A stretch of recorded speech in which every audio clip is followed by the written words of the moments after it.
So I'm going to go back down to the bottom right and hit clear all to get back to the main periodic table.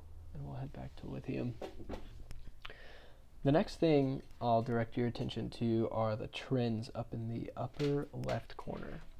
I'll just click on density right now and show you what it's like. So as you can see, a bunch of the elements are partially colored, a few are not colored at all, and a few are completely colored.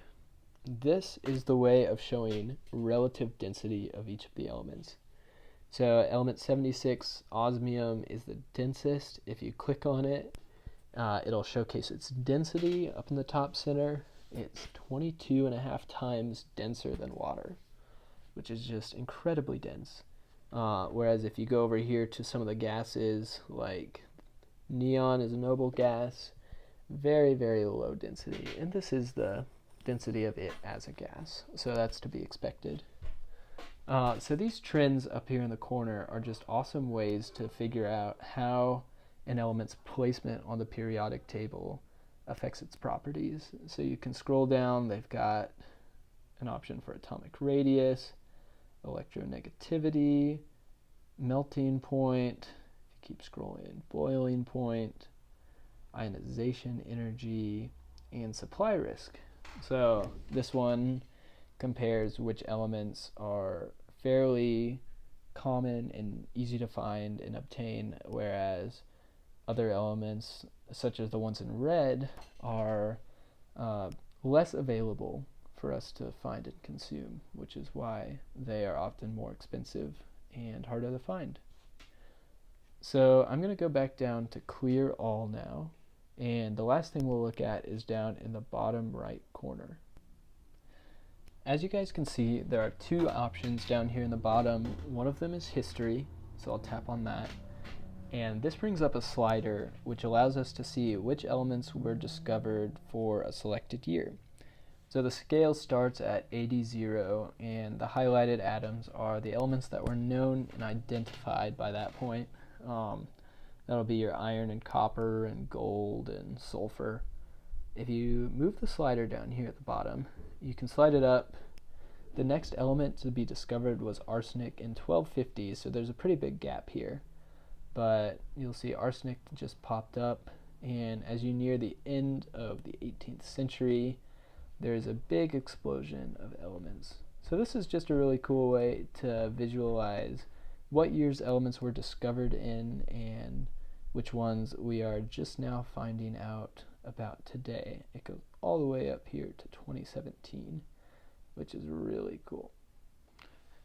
So the other option over here is temperature, which is very similar to the history function, except in this one you can compare the relative physical states of each atom at a given temperature. So right now I have it set to Fahrenheit to showcase how you can switch between Fahrenheit and Celsius.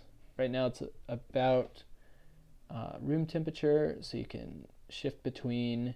The gases are in green and the liquids are in blue, solids in white. So you can move that around. I'm going to switch it over here in settings back to Celsius. Hitting done. And now we're back in Celsius. There's also a Kelvin that is shown. So if you increase it all the way up to 5,700 degrees Celsius, everything on the periodic table is vaporized. Everything that we have data for, at least. And then if you go all the way back down to absolute zero, the only thing that is not a solid is helium, which is the only thing that doesn't freeze, which is just really cool. So with that shows the two probably last big visualization methods for this app. Over here on the sidebar, I'll show you a few quick more functions. There is a search bar. The sad thing is the only thing you can search are the elements themselves, which I find kind of useless. Though if you are someone who doesn't know the periodic table very well, you can search for it and figure out where it is relatively quickly.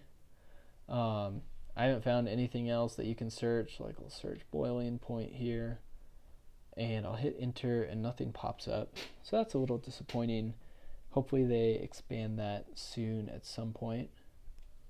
The other feature over here on the side is this little grid, and it allows you to look at all the elements and their properties in a chart form right next to each other.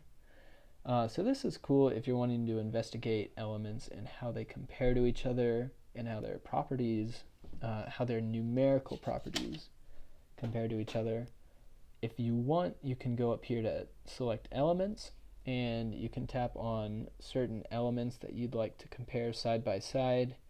So you can scroll with all of these and select those. If you go up and hit done, now you are left with only the elements that you selected. The little headings bar moves around a little bit. That is one of the glitches, but it moved back when I started swiping side to side. So yeah, you can compare melting points and boiling points over here, densities. So just a really cool way to measure and compare the relative properties. You can go over to filters and data. So say you only wanted to look at metalloids and you wanted to know their physical properties.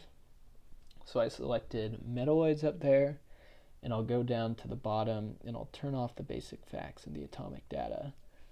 I'll hit done, and now we only have that data that we wanted about metalloids.